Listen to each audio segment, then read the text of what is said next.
My name's Yvonne Murray. I am Global Security Reporter with RTE News, based in New York, former China correspondent. Very happy to introduce our first panel of the afternoon. To my right is Gerlinde Groitl from the University of Regensburg. Thank you very much for coming over to Ireland for the first time. David Shullman is from the Atlantic Council, the China Global Hub, is that correct, the name of your department? We have, as you all met earlier on, Theresa Fallon of Irish extraction. We have but now with the Centre for Russia, Europe and Asia Studies based in Brussels. And here on my left is Victoria Hoy, and she's with the University of Notre Dame and originally from Hong Kong. And we are going to start on Hong Kong, actually, because not enough has been talked about it today so far, and it's a good opportunity to go a little bit further into depth. So 2019, obviously, Victoria, were you there for the protests? And before I let you answer that, can you just expand a little bit on what we should have learned as an international community from what happened in Hong Kong? Do you think that it came as a shock to the international community? And what do you make of the reaction in the US, in Europe, and if you don't mind, in Ireland specifically? What did they get right? What did they get wrong? Thank you so much. And also, this is the first time I'm in Ireland. And after cheering Go Irish for close to 20 years, this is the first time I'm here. Thank you so much for this occasion.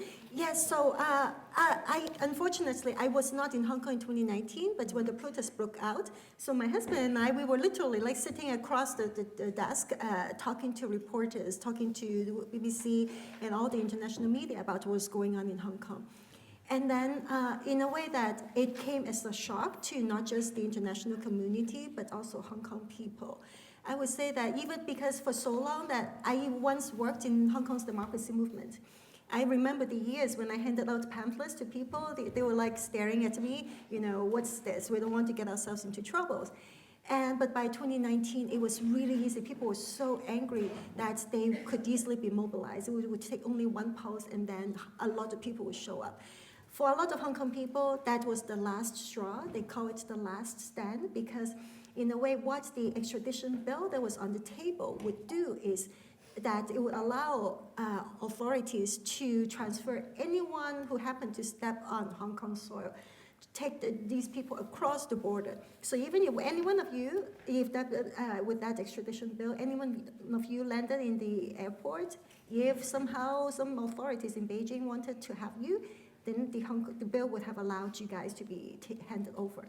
So for Hong Kong people, that was the last straw because the rule of law was the only thing that really kind of like was still remain standing to protect Hong Kong people from the mainland system. And under the one country, two systems model promised for Hong Kong people with the Sino-British Joint Declaration and also the basic law, that was just like if that is taken down, there's nothing left. It turned out that Hong Kong people were right. That was taken down. And if Hong Kong people did not like to be transferred from Hong Kong to mainland China, China came up with a very sinister response. Okay, we're just going to impose a national security law and then we'll bring legally, openly, all of those national security officials from mainland China to operate openly in Hong Kong. The basic law clearly outlines that would not be possible, but the national security law overrides that. Now, what the international community did right and wrong, in a way that is great that the US, in response to the Sino-British Joint Declaration, passed the Hong Kong Policy Act in 1992. And that would treat Hong Kong as a separate entity with its own customs and also a lot of dual-use technology actually, since Tiananmen were banned from US export to China, but then they often would be allowed to go through Hong Kong. And with that, with the national security law, the US began to decertify Hong Kong's autonomous status. So a lot of those mainland fronts in Hong Kong would no longer be able to just import dual-use technologies and ship them across the border to China. And then another thing that the world did right is the UK began to recognize Hong Kong people with a British national bracket overseas passport. So a lot of Hong Kong people are now in the UK. What the world has done wrong, a lot, I would go first with the United Kingdom. They negotiated the Sino-British Joint Declaration without Hong Kong. In 1984, Hong Kong people were told, take it or leave it. A lot of people did not believe. They believed that Beijing was going to keep its promises because so many people in Hong Kong, including our parents' generation, they escaped China to seek refuge in Hong Kong. What do you mean that, now those guys that we were trying to run away from are now going to come take over Hong Kong? People didn't believe it. A lot of people emigrated. A lot of people also decided to stay on. So I graduated from undergrad in journalism in 1990, and then after a while, I began to work for the first Democratic Party in Hong Kong, the United Democrats of Hong Kong, and also for Martin Lee. And we fought and fought, but then over time, it basically doesn't work. And so essentially, it's like for those of us who spend our entire life fighting for democracy in Hong Kong, now what we got is that all my friends are either in jail or in exile. And then also, it is also important that the United Kingdom, with its treaty obligations, should really have done a better job monitoring the implementation of the Sino-British Joint Declaration. But over the years, literally until 2019, the biannual Foreign Service report will always say that there are problems here and there. Elected legislators are disqualified. Some booksellers are kidnapped, but that's okay. On the whole, the one country, two systems model is still working okay. The same as the US State Department's annual report, all until 2019, when 2 million in a population of 7.4, pour out to the street, no, things are not okay. So I hope that Ireland as a European country, as a EU country, could recognize the BNO. It's not just in terms of charity. It's not just good for Hong Kong people. But I see that with the absence of China literacy, the easiest way is actually to borrow these talents. What I'm here. So one thing that this morning we mentioned is that there are only 700 American students studying in China, but all of the throughout the U.S., so many bureaucracies and all the human rights groups, Human Rights Watch, Amnesty International, Freedom House, they are loaded with critical Hong Kongers who do so much. They maintain contact with their friends and family. Take those people, and you can immediately increase your China literacy. Maybe I'll Victoria, yeah, that's very interesting. During the Hong Kong protests, I was in Beijing, and a couple of things struck me in my interactions with the Chinese officials. Firstly, they were asking us what was going on in Hong Kong. They didn't appear to know. These are the Ministry of Foreign Affairs. And the second thing was that there was an absolute conviction that there was a foreign force behind the Hong Kong protests. This couldn't have been possibly Hong Kongers having any agency. And I wondered how powerful that narrative was, whether that penetrated anywhere beyond China. What do you think, David, about the idea that America particularly was blamed for being behind the protests? How did that go down in the United States? I don't think that it was surprising. The narrative from China on all of these internal issues, Hong Kong being a principal one, but also others in terms of what's happened in Xinjiang, in terms of Tibet, in terms of just dissidents in mainland China.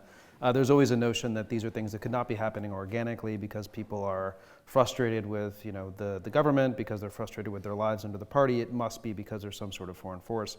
And you see this at a broader scale in terms of how China and also Russia talk about this notion of color revolutions and have over the last decade now, decade plus, where this notion of the things that happened in the Arab Spring, the things that happened in Kyrgyzstan, other places, that these could potentially happen in China and Russia, and they would happen because foreign forces led by the United States would try to subvert and overthrow the governments, right? Mm. So it's not, for those of us who understand China and the US, it was not surprising that there was a sense that there was this US black hand, that it couldn't possibly have been this organic demand for democracy and rights in Hong Kong as a result of this incredible growth in repression.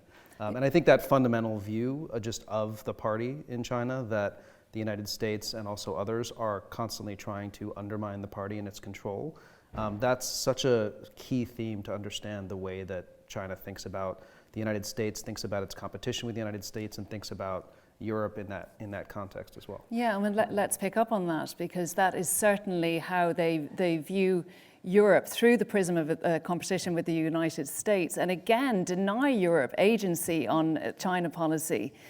Talk to me about strategic autonomy in that context. That's really a fascinating point, because there's also the similarity between Russia and China in this regard, that they would always blame the United States for anything, literally. When a country does not behave as Russia or China want to, it's the United States that must be behind. So agency is denied to literally almost all other countries on the globe that are seen as puppets, mere puppets of other great powers. And if it's not them controlling them, it must be the United States pulling or calling the shots. So this idea of strategic autonomy that is very much pushed by the Chinese as a way to divide the Transatlantic alliance, I think we would be well advised to put it in perspective that we should be mindful of the term as such, that I think it is misleading to begin with. Strategic autonomy as a term, of course, it was not coined by the Chinese. It was coined by the EU Global Strategy in 2016. This was the level of ambition the European Union wants to become strategically autonomous. But it implies that it's a value in and by itself to be distant from the United States, which is, I think, flawed to begin with. Because what is meant by the term, or what should be meant, is the capability to fend for yourself. Does Europe need more of that? Absolutely, in all respects. But I would be really glad if we see the term strategic autonomy cast aside, because it just brings our mind on the wrong track. It shouldn't be an end in itself to become as distant from the United States as possible. To the contrary, recent history has taught us how important it is to have a strong transatlantic alliance, because at the end of the day, there are no better partners than Europe and the United States in the world of geopolitical conflict that we face. Is that how Europeans see it, Theresa, that there's no better alliance? Well, just to pick up on that one point that you said about strategic autonomy, I'm seeing a trend growing in Brussels that people talk about strategic responsibility. So I think that the holiday from history is over. 30 years of not spending on defense. I think everyone recognizes that that was a huge mistake, and it's going to take a lot of time. But I think that pulling this back to the Irish question, to paraphrase Tolstoy, Ireland might not be so interested in China, apart from the people in this room, but China is certainly interested in Ireland. And so each member state is so important to Beijing. I mean, after Davos, when the premier came here for a visit, he came because you're important. Ireland is important to them. And they're very good at a charm offensive and flattering and promising investments, and it's kind of hard to say no to those things. So what's happening in this transatlantic alliance?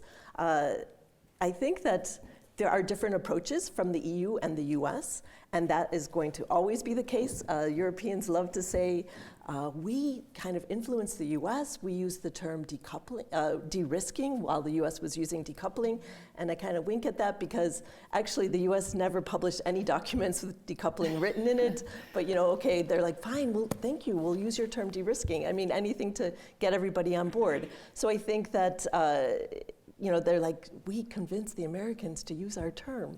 So, the Chinese are kind of like, we don't care if you use decoupling or de-risking, it all means the same thing to us. So, but I think there's a growing concern about, there are so many different threads that were touched on various panels, and I think the issue of deterrence that Professor Sang talked about, it's, there's some people, all right, within Europe, they can't even agree on what de-risking means. For example, a German businessman from Bertelsmann announced, we believe in de-risking, so we're going to double down on our investments in China. So, I mean, it doesn't seem to, each country and each business within certain countries have a different definition, so they can't even agree on what de-risking actually means. So I think that we've seen with the Biden administration probably the most transatlantic focused, and he's the end of a generation, I think. We're not going to see another president like that who is so focused. But I think things are also very much in flux in the United States as well. Now in Brussels, people are acting as if Trump is already president. They're like, oh my God, we need firm policy statements, policy ideas on how to build up defense. I mean, they're really in kind of a panic mode. But I think that if that's moving the needle, that's a good thing, because it's really been very, very slow. But because the Biden administration is doubling down so much on technology, it was mentioned earlier about the small garden, high fence. It's actually turning into a much larger yard, and Europeans are getting very nervous, but this is why this is part of China's charm offensive. Ireland is full of tech companies. It's headquarters of most of them. So I think that this idea of it will be more and more difficult to get technology from the US, so they're going to see Europe as a tech piggy bank. And we've seen increased levels of espionage and tech transfer. The case in Germany that was recently revealed was a laser that was supposed to be, authorized to be exported, and that it just shows that the system's not working at all. So you could drive a truck through the export bans in Europe, and everybody knows that. And each member state, it's up to them how these laws are interpreted. So there's a big level of weakness there, I think, that needs to be tightened. So I think the US will do that. But also for Ireland, I think we need to, Ireland is a huge success story. We've seen, the economy grow so dramatically. You have a lot to be proud of. And this kind of green curtain, that's kind of been around Ireland, and you never really had to think about defense. You don't even have a radar. No one knows what planes are flying over your country. I think it's time to improve that, and it's going to cost some money. You have some creative tax law, so I think maybe you can come up with some... That's one way of putting it, Theresa. I think you can maybe come up with some ways to tax and to help benefit these companies that have already done some investments here. So you can maybe, and then my third point is about the undersea cables. You have companies here who rely on that. 30% of transatlantic issues go through these cables that are landed in Ireland. So you really have to come up with a strategy to better protect them. The Irish Navy, it's an island. Most islands have a few more ships. The Irish Navy is 2 ships. One works and one's in repair. So I think it's really time to make this a priority. The defense spending is 0.2. So I think you have some space to improve that. Sorry, Theresa. Well, is this what the Chinese mean by the Americans coming over and telling us what to do? David, what is the view from DC? Like, how worried are the Americans about the points that Theresa has just raised about the vulnerability here on the fringes of the Western alliance, and what would they like to see change? Well, I won't. Yeah, I'll let Theresa answer that. But in terms of, there is a fundamental understanding in this administration in the United States, and I would say, hopefully, even if you get a Trump presidency, we can discuss later how he will handle those ally relationships and try to get what he wants out of Europe as it relates to China. But I think there's a fundamental understanding that the U.S.-China relationship has changed drastically, and I can talk about, I think Dimitri laid it out very nicely, how that's changed over time. But one of the key things that has fundamentally changed, that used to be the ballast in the relationship, when everything was, kind of going wrong, when it related to human rights or Taiwan, we could always talk about economic engagement, right? And now that is such a fundamental aspect of the problem between the United States. You saw when Secretary Yellen went to China just a few weeks ago, she, out of everyone in the US administration, is the one who could be relied upon, in comparison at least to other cabinet secretaries and leading officials in the US, to talk more positively about the US-China relationship. And she was leaning into talking about what China needed to do to address overcapacity, what China needed to do to kind of rebalance the economic relationship in a way that was fair. So all of that said, I think there's a deep understanding that Europe is essential for the U.S. achieving its aims as it relates to economic issues and also tech issues, as was just laid out by Theresa, with China. Without partnership with Europe and also key Northeast Asian allies, there's no way that the things that we've seen in terms of tariffs on green energy kinds of industries, or the types of export controls that we've seen in the tech domain that are designed to prevent the US and our allies who have these advanced emerging technologies from feeding the further development of the People's Liberation Army. And also, one can debate to what extent all these things are national security, but certainly to slow down, as Dimitri said, China in a bunch of different domains. You can't do that if you're not partnering with Europe on lithography, all of these kind of key elements that we all know that we had no concept of a few years ago in the tech space. And also, when it comes to these tariffs on EVs or tariffs on semiconductors or solar or batteries or all these things, that alignment needs to happen. And so that needs to happen at the Brussels level, of course, and needs to happen with key member states like Germany, like France, like the Netherlands when it comes to technology. But it also obviously needs to happen with Ireland as well, because if you have an ally, a very close ally of the United States, like Ireland, within Europe, and there's obviously differences even within Europe, even if you don't look at Hungary, if you don't have that kind of alignment with a partner like Ireland, and China's using that partnership that we've already discussed this morning as a kind of soft target to try to access some technologies or to kind of weaken U.S. alignment, or EU unity on some of these issues, then I think the U.S. approach, the transatlantic approach, has failed. So that's, I think, the way that Washington is thinking of Ireland in the context of this competition with China, just specifically on the economic and tech issues. And would you say that the EU has the ability to speak with one voice on these things, or do you see that as impossible? Yeah, I was just going to pick up on that. As it stands, there is a lack of a single European voice. And we mentioned it in previous panels that even though the EU Commission takes a forceful stand and tries to make de-risking the policy of the day, it really depends upon individual members and private companies to follow suit. Unless you have policy restrictions that limit investment opportunities, private companies make their own choices. And so far, they make the choice that the Chinese market is just so important, they cannot risk to lose it. So yes, there is a problem of the differences in opinion amongst European states. But then I would maybe picking up on what Josh said in his very early remarks, the idea of just sitting this out and keep going and wait and see as a strategic option, I think it does not exist.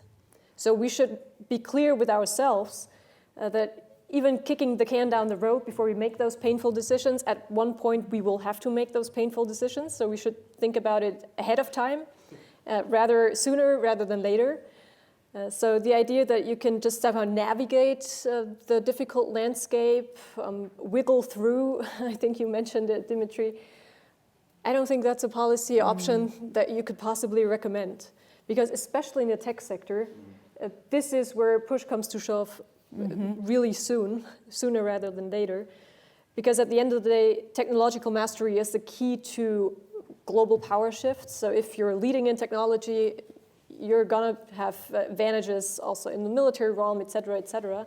So it's not only a technological question, but very much ties into security questions. And the United States is willing to take action. So the idea that other countries like Ireland, like Germany, like other European countries, that you can just sit this out and hope that the storm will pass by, this is not going to happen. China's rise is like climate change. It's changing dramatically the way the world works. This is not a thunderstorm that passes by. The pivoting back to Asia now, the South China Sea seems a long way away for Europeans. But in this region, how, and I know it's a hot topic of conversation clearly in the US, but in the region, how do you think that how do you foresee the next few years in terms of China's plans in the South China Sea and what impact that's going to have on the strategic and the economic corridors? But in a way that Asian countries are like European countries, they also don't want to choose between the United States and China. At the same time, though, it is just one thing that was just very striking, one remark by a Vietnamese academic in a conference just a little bit ago. Well, they kill our fishermen. And then on the other hand, in the next sentence, he said, but the Chinese will come over the mountain border and then they come to invest and do all the nice stuff. I'm like, if even someone, like you could say those two things in one sentence, so people are ambivalent.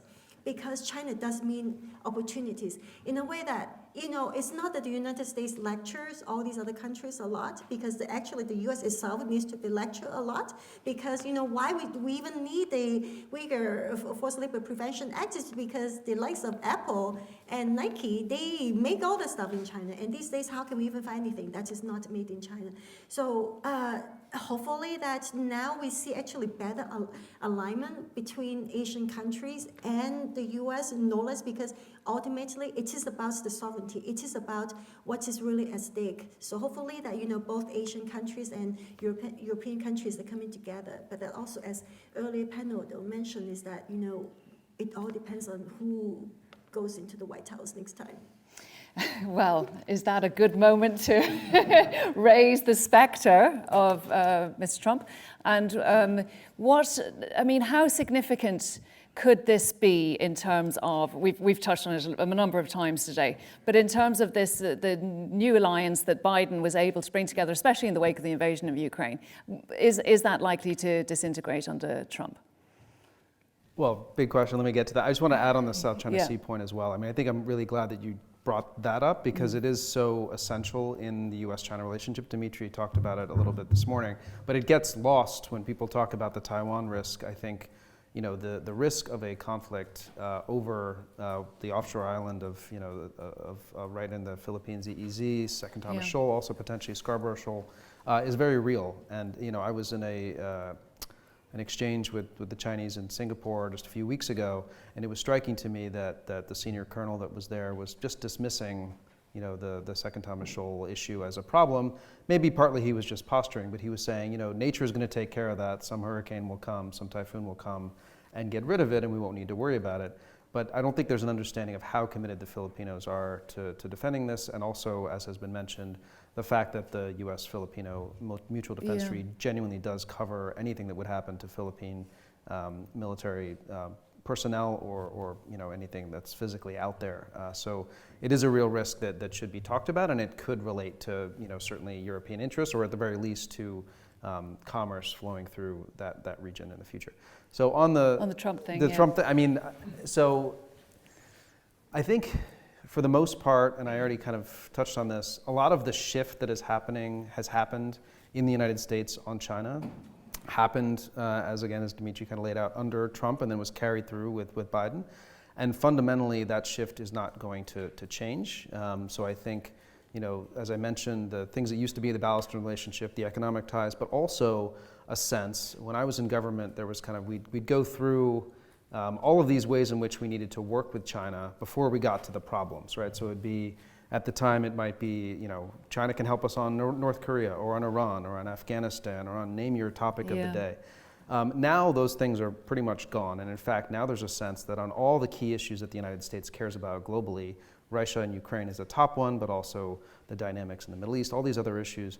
China is not only on the other side of those issues, but it's actively trying to use those issues in a creative way to make it the most damaging for the United States and its reputation and its relative standing in different regions around the world. So that has happened, and that is without even looking at how Taiwan is hotted up and how these concerns about potential conflict in Asia and the economic and trade tech dynamics.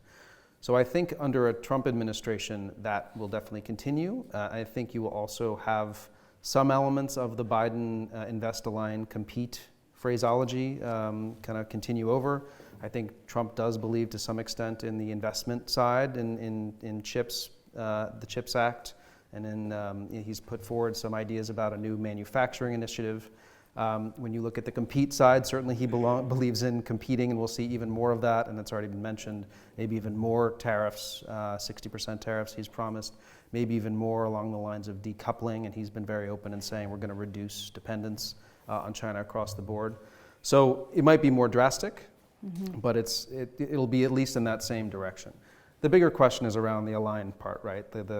Are we going to be on the same page with our allies? And I think there's very good reason, and Dimitri said he's unpredictable, who knows, but I think there is very good reason to think that he will be his old self and be pushing Europe to be more, supplying for their own defense and percentage of defense expenditure and stepping up in ways that he expects in order to get benefits, and he'll make people worried about what's going to happen to NATO and whether he's going to end the Russia war on day one, whatever that means.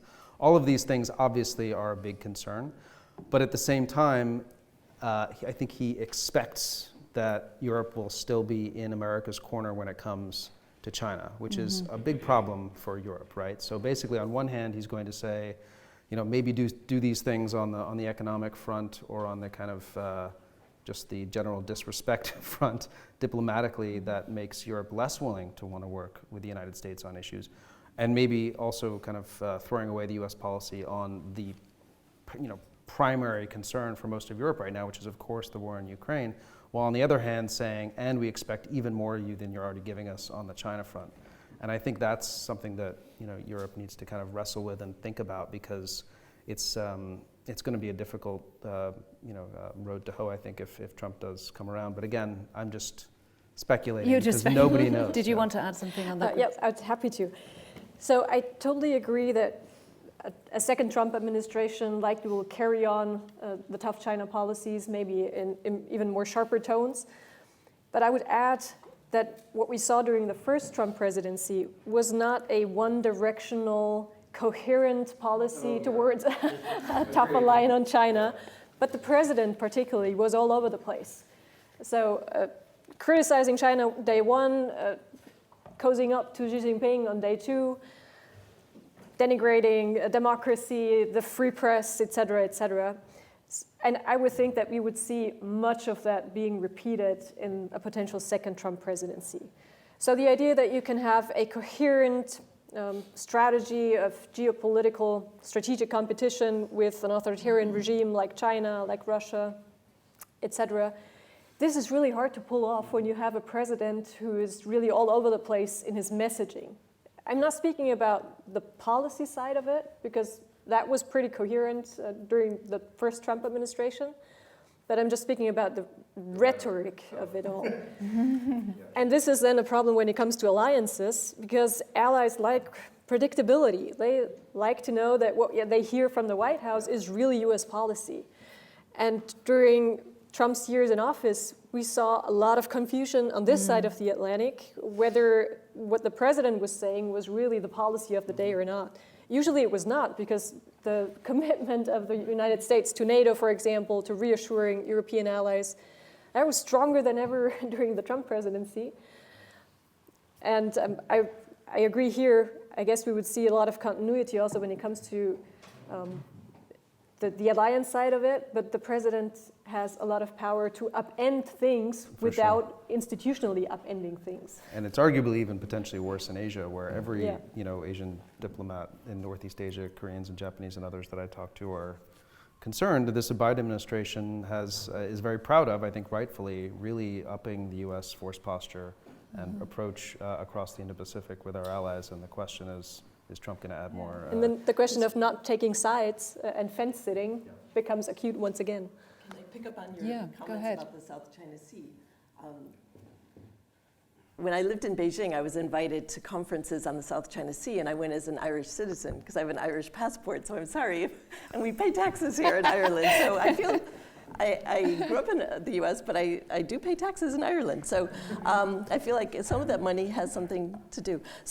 But Germany sent a frigate to the South China Sea, and it doesn't matter what the US tells them, about being harassed. They had to be harassed by the Chinese for them to really understand what's going on. And then I thought, they're not going to send another ship. They got the message. But now they're sending, they just announced that they're sending another ship. So I'm like, wow, this is great. This is good news. But the one thing I learned when I went to these South China Sea conferences with the Irish hat on, they were so proud. They put up an Irish flag. They're really thrilled to have this. And then the Americans are at the conference, and they were looking at me. And then they said afterwards, "You're an imposter. You're an American." They were so excited that finally someone from Europe was caring about, this is way back in 2005. They were like, finally, someone from Europe cares. And then they're like, no, you're not really Irish. So that's how, but I think that this access, I think there has been a sea change. Europeans are paying attention. Not all of them. I'm thinking about Macron's remarks about Taiwan when he visited China, that this is not of interest to Europe. Ireland's a small country. If the system is broken, what you need is a clear international alignment of law. And you will suffer the most when there's some sort of congestion, conflict on any sort of shipping lanes. So you're a small country, you should care about international law and how that's implemented. So that's really a key issue for all of you. And Ireland has always believed in the established international law. So I think that that's one of the keys.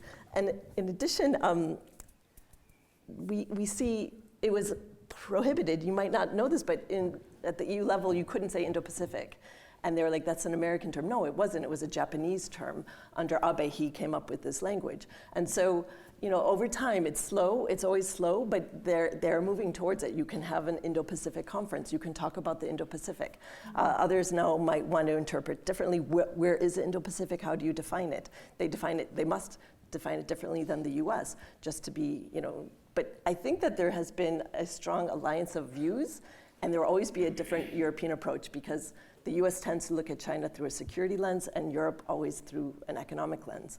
But I think that depending on this year of elections across Europe, how the European Parliament shapes up, and how the US elections shape up will have such a deep impact on the future, and how we see a great deal of interference in the election system in Parliament. I mean, I think this is all coming to a head, so it's important for both Russia and China to have a say, and we're seeing a big growth in the right. So I think that these are key issues for the Transatlantic Alliance.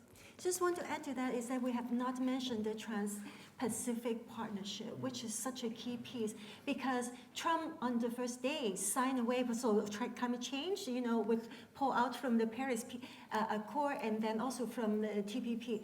The TPP was intended to cover all the Asian Pacific countries, covering 40% of global trade, but excluding China. Mm-hmm. And then at the same time talking about electoral politics, both the left and the right said that we do not like it. Exactly because so many people, the labor unions and everyone saw the TPP as just a trade issue rather than as a security issue. And this is something, so Japan has tried to sustain it, but if this could be revived and then connecting with the Transatlantic Partnership, this would then create a much more powerful global trading order that excludes China and would be a very good, effective balance against China's attraction. Well, we can take this up again in questions, but I just want to get to the end of our round before we open the floor to questions. So the final round that I want to do with you is, as we discussed, a quick fire round. And the question is, if you tomorrow were put in charge of Ireland's foreign policy vis-a-vis China, what is the first thing that you would do? And I'd like you all just to answer the question. It doesn't have to be a lengthy response, just your first idea. David, with you, please. Well, I think one thing that I was struck by this morning was the conversation about Ireland's interesting position, where it has a lot of U.S. companies here, most notably Intel, that are then responsible for or account for the vast majority of China's or Ireland's exports to China, right? So it's an interesting place to be in that dynamic, particularly as we're talking about these issues of de-risking and technology and exports and outbound investments. So I don't have a specific recommendation in this, but maybe to say that Ireland should use that interesting position that it has vis-a-vis the tight connection with the U.S. companies and economy and the important relationship with China economically to lead some of the conversations about de-risking as it relates to how the U.S. and Europe can get on the same page around some of these things. And then just one other thing I would say, which is I think the point that was made about Ireland is a small country, and I know this will be the subject of the next panel to some extent, but I think smaller countries have such an important role to play in all of these key issues that relate to U.S.-China competition, even in places like the South China Sea. I was mentioning this conference where the Singaporeans were intentionally keeping China honest on some of these issues around China's position, its legal position, its claims about the Filipinos having made some promises about Second Thomas Shoal back in the day, and then trying to make legal arguments, and the Singaporeans kind of saying, no, that's not at all in line with what you did when you didn't respond at all to the UN Convention on the Law of the Sea arbitral in 2016. So it was much more effective a conversation than it would have been if it was just the United States and China. And I think that applies in a whole host of different domains where countries that are small and the kind of countries that Yang Jiechi back in the day said should be quiet because there's small countries and there are big countries, and small countries should know when to shut up, essentially. There's a really important role to play, especially because China claims that it's all for the, as has been mentioned, the small d democratization of international relations where everyone has a voice. So challenge them on that and keep them honest as well. Okay, Gerlinde, you're now in charge of Ireland's foreign policy on China. What are you going to do? I would say neutrality doesn't spare you from taking tough decisions. So Ireland cannot just view China through an economic opportunity lens, because China is much more than that. So I would encourage decision makers to have a more realistic assessment of what China is all about, and that you cannot just keep going with business as usual as you did in the past. Okay, how about you, Theresa? I wouldn't dare tell them what to do. No. Come now. Use your Irish accent.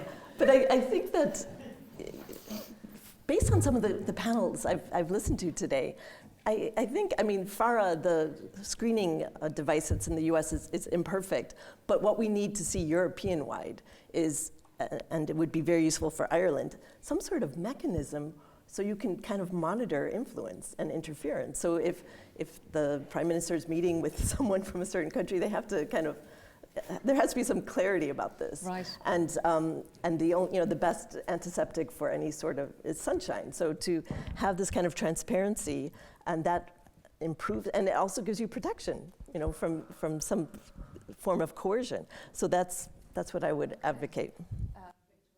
Yeah, I think that Ireland stands with the weak, the repressed when it comes to Ukraine and the Palestinian situation, but should really do this across the board and treat, the minorities who are escaping from China equally. So I hope that they reconsider that policy, and because on Ukraine and Palestine, you know that if you stand with the strong, you take a neutral policy, really means that you stand with the strong and assist the repression of the weak.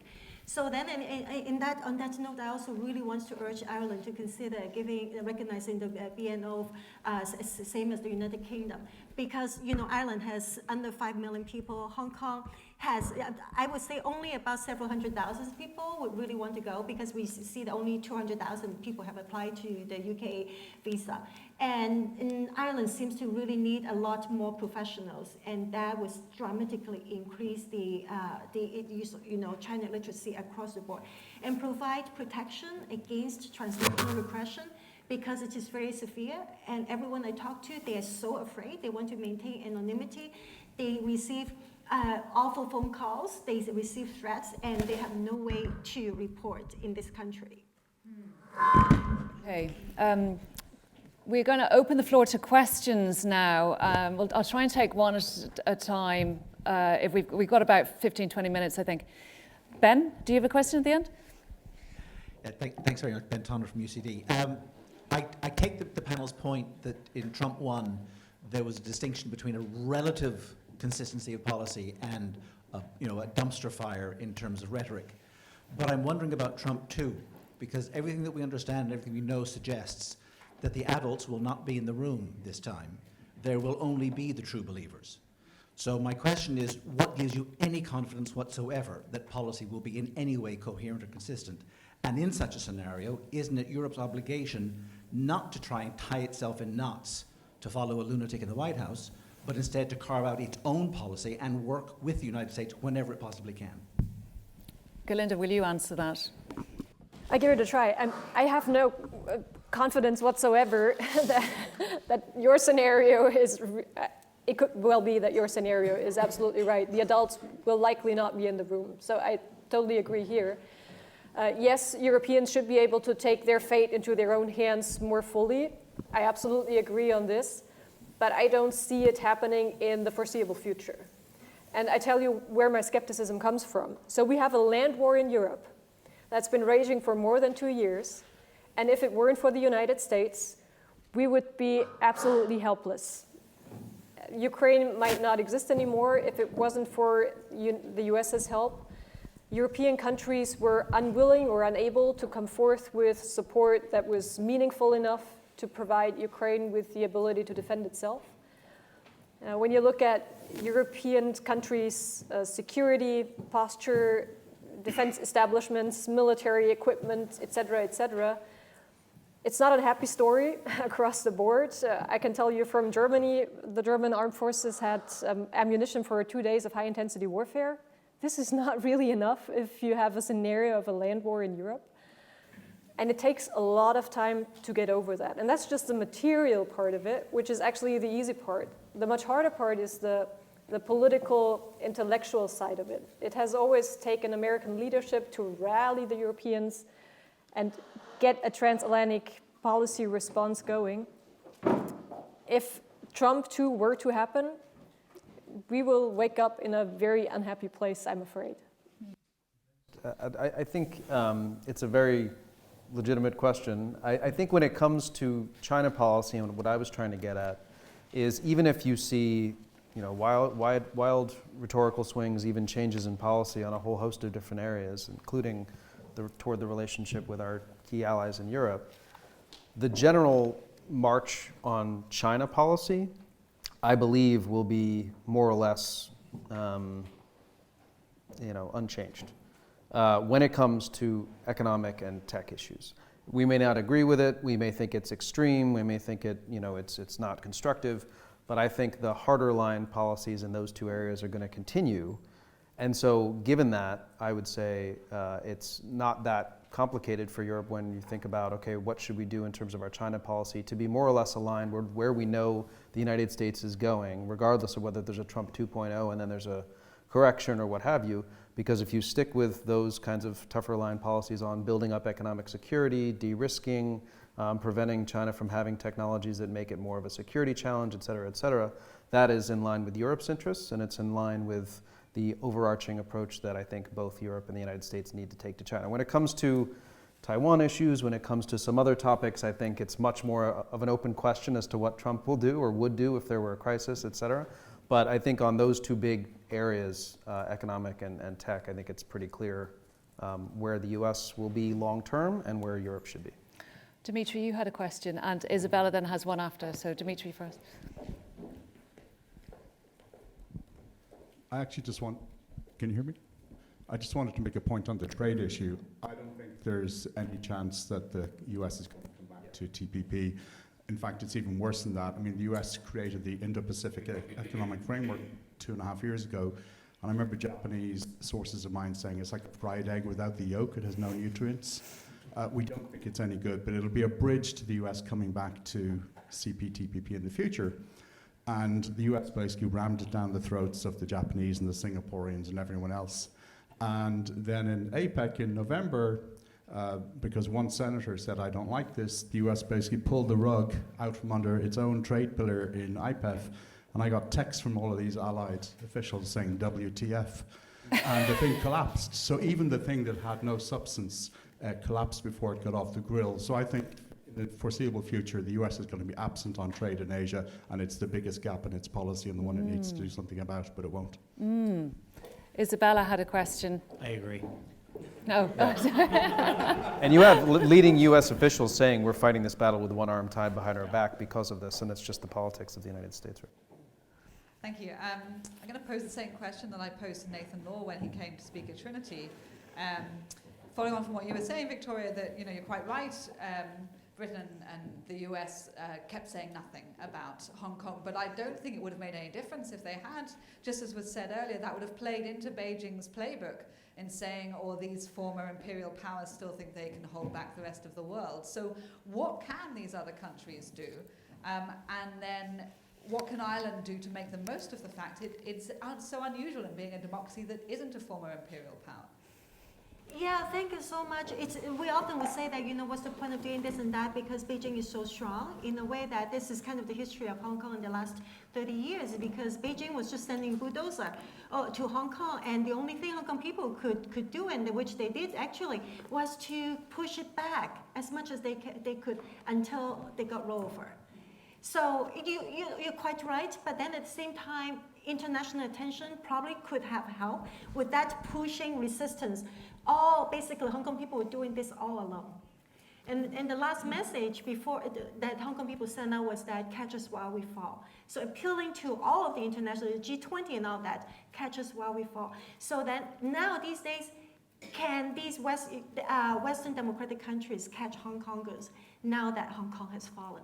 This is why I really would like Ireland to recognize the BNO, because you can control what kind of professional skills you like.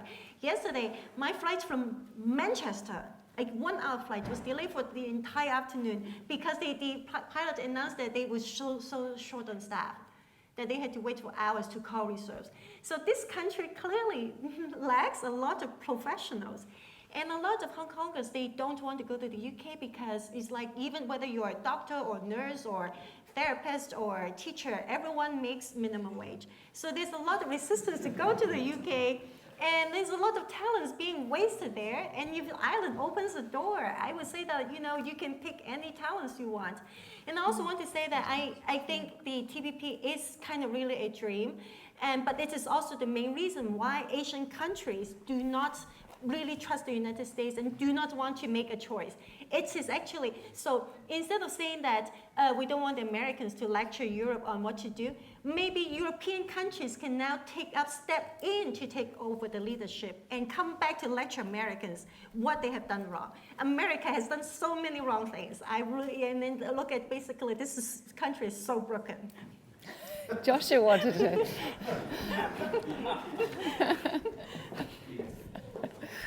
Just a quick two-finger on this. So, you and I have discussed the Hong Kong issue in the context of Taiwan as well. So I wonder, and this is for you, but others can feel free to weigh in, is what lessons should we take for what happened in Hong Kong for what we should do in Taiwan, right? Arguably, and maybe you disagree with this, the ship has left the port, right? And mistakes were made, but they can't be undone.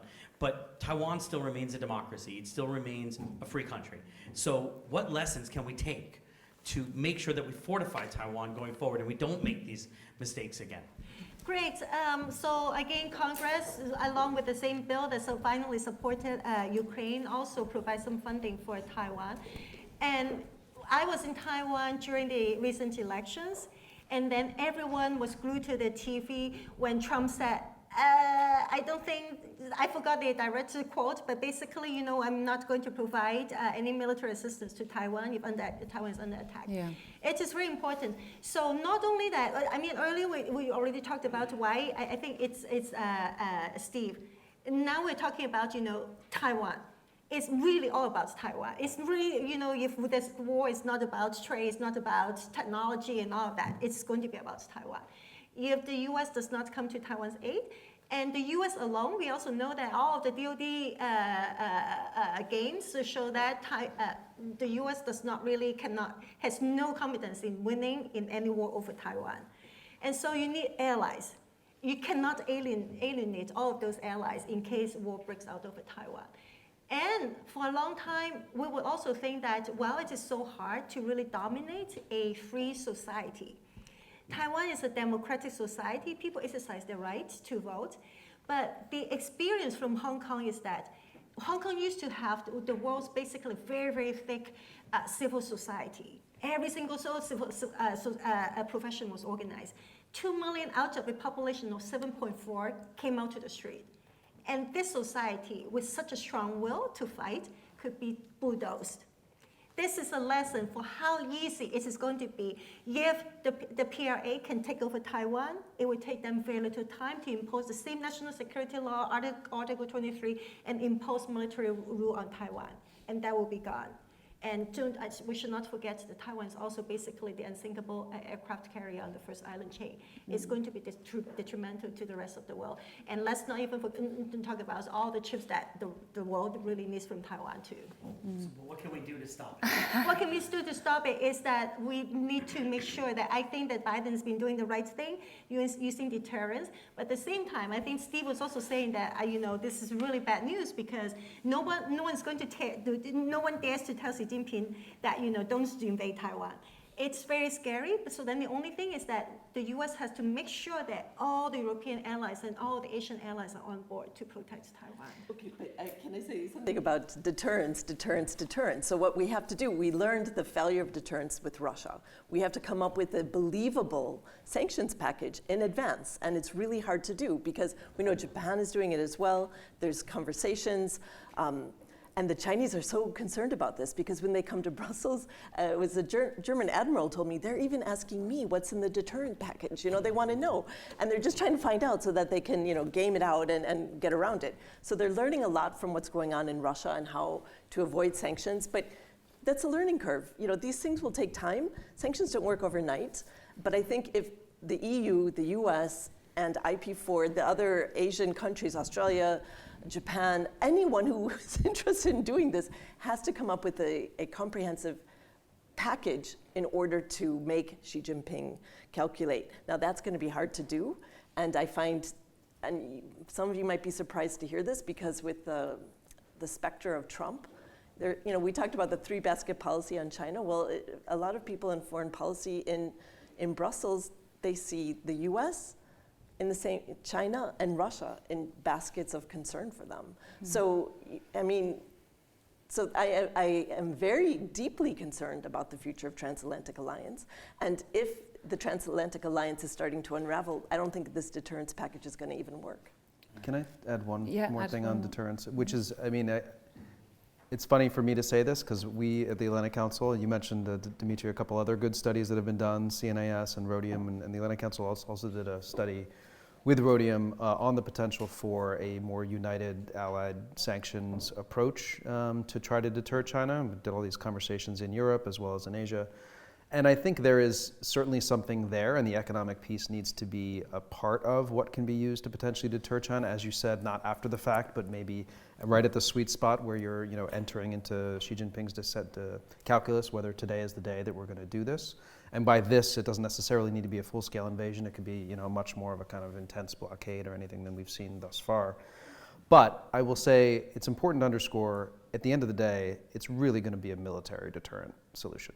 Economics is a part of it, but the thing that's going to deter China, it's going to primarily be about capabilities. Whether you believe in deterrence by denial or deterrence by punishment, it's still going to be primarily military. And that doesn't mean just the United States. It means the role of Japan. It means the role of others basing access in the Philippines, basing in other places, and how forces can be flowed quickly enough, to what extent Taiwan's, you know, resilience as a porcupine, as we like to say, for itself can be good enough that they can hold out until the United States or others potentially get there, potentially. But I just wanted to underscore that. It really, at the end of the day, economics is a piece of it, but it's going to be whether Xi Jinping thinks, can I do this? Can I achieve what I want to achieve? Or is there a How much potential would I it might cost? lose? And that's the end of the Chinese Communist Party. Yeah. Can I also add You a want to thought? add one thing, yeah? One of the lessons that I would draw from the war in Ukraine and transferring it to what we might expect over Taiwan is that we have to conceptually link these theaters. It's a flawed notion that what happens in Asia is somehow an Asian affair and what happens in Europe is a European affair. The recent war, or the ongoing war in Ukraine, shows us that these two theaters are linked, and we have to put them together in our heads when we think about policies for the future. Because I can see no way that European countries could potentially say, if there is a conflict over Taiwan, well, it's none of our business. It would unravel the entire Transatlantic Alliance and so much more because of the economic implications, et cetera, et cetera. So we would be well advised to think about this ahead of time because we will be affected whatever happens in the region. And does it help that the Irish Taoiseach, when Li Chang leaves, gives an interview in which he says Taiwan is part of China? Yes, that definitely helps. Right. Any more? One more question. We've got time for one more question, so let's go. Yeah, I just wanted to ask if anybody had any ideas whether, I should introduce myself. I'm Michael Davis of the Wilson Center currently, long at the University of Hong Kong. Any ideas of whether the Ukraine approach applies in any deterrence regarding Taiwan? And that is an approach where you send guns, but you don't send boots and soldiers. Is the U.S. or the other allies going to be afraid to confront China directly on the same principle that they were afraid to confront Russia directly. Who would like to answer that question? Theresa? Well, I think the nuclear cage rattling really self-deterred both the US and Germany was really concerned. Even Boris Johnson, who's no longer in office, said that he had this conversation with Putin. The nuclear threat is something that really self-deterred the West. And China's taking note. And of course, they're building up their nuclear arsenal. And what lessons can we learn from? I think Ukraine is a debacle. I mean, I just think that if anyone learned lessons, it's China. No one else seems to have learned a lesson. And someone I won't even use his name, we'll talk about strategic ambiguity and say we might put some boots on the ground. I mean, it's a little too late. It's 2.5 years into the war. I think that this just kind of demonstrates the weakness of strategic thinking. And I'm concerned. I mean, everyone will be celebrating NATO in Washington, D.C. in July. And some people are really questioning if Ukraine loses this war, what does NATO for? I mean, that's a very pessimistic narrative, but I'm concerned about that type of a narrative. And this is why China gains no matter what. They can just sit back and watch all of these pieces being moved on the board. So without having to do really anything except maybe, sell some dual-use goods to China and to Russia and keep their oil pumps primed by buying their oil David, and you gas. wanted to add one? We're running out of time. Yeah, so quickly. just quickly. I mean, I think I agree. I think there's obviously some lessons to be learned, but I would caution to make too much of a one-to-one comparison in terms of thinking, well, this is what the United States was willing to do in the Ukraine situation. It's very different given the commitments over decades that we've had to Taiwan, the strategic ambiguity policy, and the approach generally to the strategic value of Taiwan. I think there's good reason for some skepticism around whether the U.S., when things actually hit the fan, that the U.S. will actually be there, and risk, as has already been mentioned, things getting very dangerous and even potentially limited nuclear threats, these kinds of things. But I would not make the straight comparison, because I think that it can confuse more than it can help. But I know that that the Chinese and others are using the argument that the United States was not willing to go all the way with Ukraine to heighten concerns and general skepticism of the U.S. In various different quarters, but especially in Taiwan. And part of China's disinformation in Taiwan is around the question of whether or not the United States would actually be there when it matters, and even whether the leaders of Taiwan itself would jump on a boat the moment China starts to invade, rather than actually try to defend the island. So, just a two-finger. There is one similarity, though, that I think people tend to forget. Ukraine gave up their nukes, and so did Taiwan. Food for thought to end our panel on. Thank you very much to our panelists.